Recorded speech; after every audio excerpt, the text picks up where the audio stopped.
Well, keeping in line with the musical theme, many of you, I'm going to read some lyrics, and many of you are going to remember them. They start with, "Every time I look at you, I don't understand why you let the things you did get so out of hand.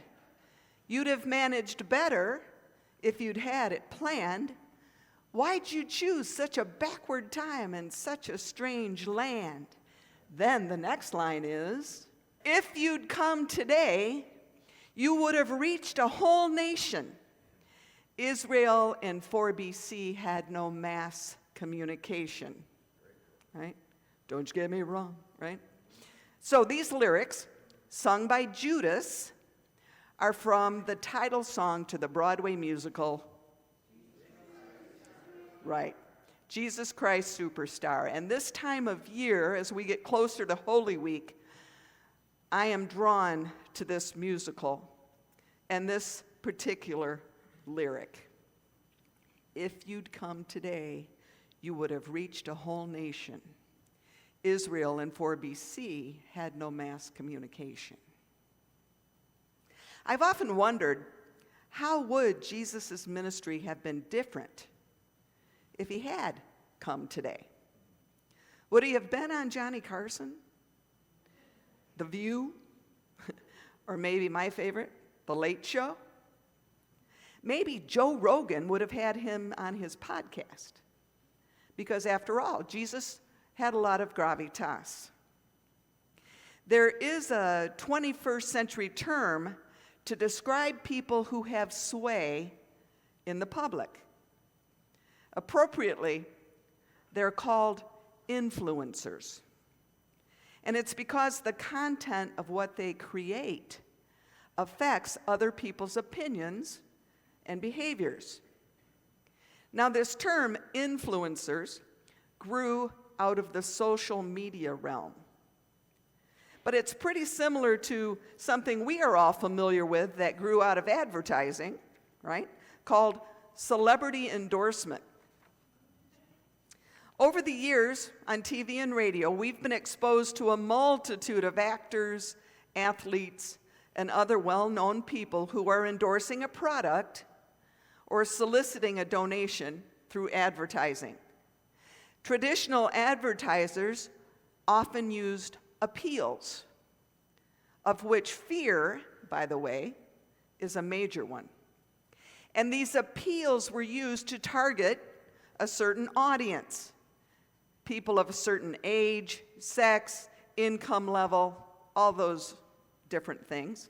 And once a targeted audience was identified, the ad then would be used to try to influence them, to try to persuade them to buy a certain product. What's a little bit different about an influencer is that instead of the influencer going out to grab and target an audience, the influencer's audience just reaches out to them. And all they have to do is hit the follow button on the social media platform. If you have any social media platform at all, you've probably heard someone say in the middle of their spiel, just go ahead and hit that like button or the follow button, because it really helps me out. And it does, because to be an influencer, one has to have a large and trusted following. Influencers come in 4 different categories. The first one is called a nano-influencer. And a nano-influencer has 1,000 to 10,000 followers. The second is a macro-influencer who has 10,000 to 100,000 followers. Or a micro. A macro-influencer has 100,000 to 1,000,000 followers. And then a mega influencer has 1 million or more followers. So if Jesus had come today, he would be able to boast mega influencer status. Jesus has over 2 billion people throughout the world who have pushed the follow button. 2 billion people whose lives are influenced by Jesus. Even though we don't always share the same understanding about what Jesus would have us do, all of us who follow Jesus have pushed the follow button. Now, I think Kurt and I haven't talked real closely about this, but I think Kurt's going to talk today about how we are influencers, right? Because we are. All of us are influencers. Check your Facebook, Instagram, Snapchat accounts and see how many friends or followers you have.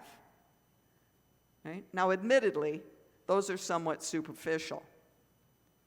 Because, of course, our real ability to touch someone's life in a meaningful way comes from our associations and our influences in a more intimate circle of people.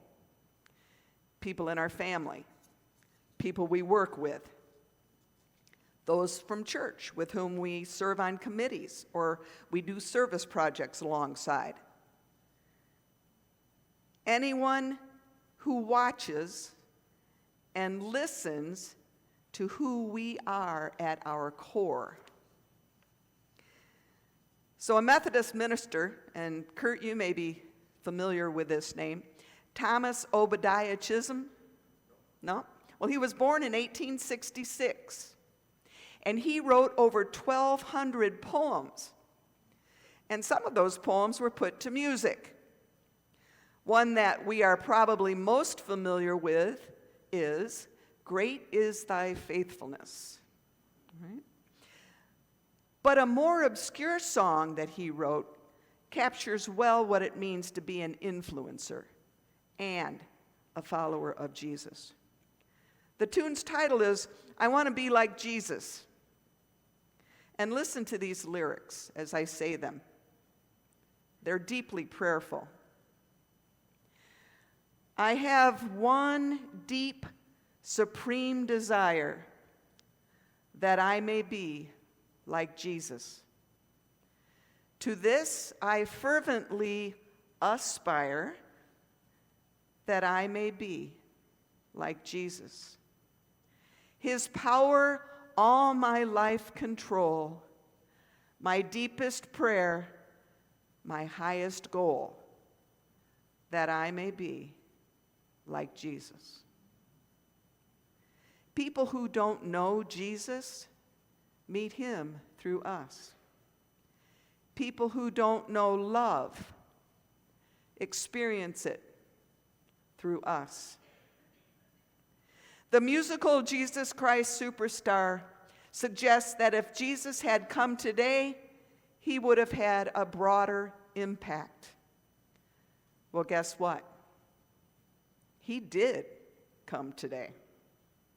He lives through us and the influence our lives have on others. Welcome to worship. We are so glad you're here.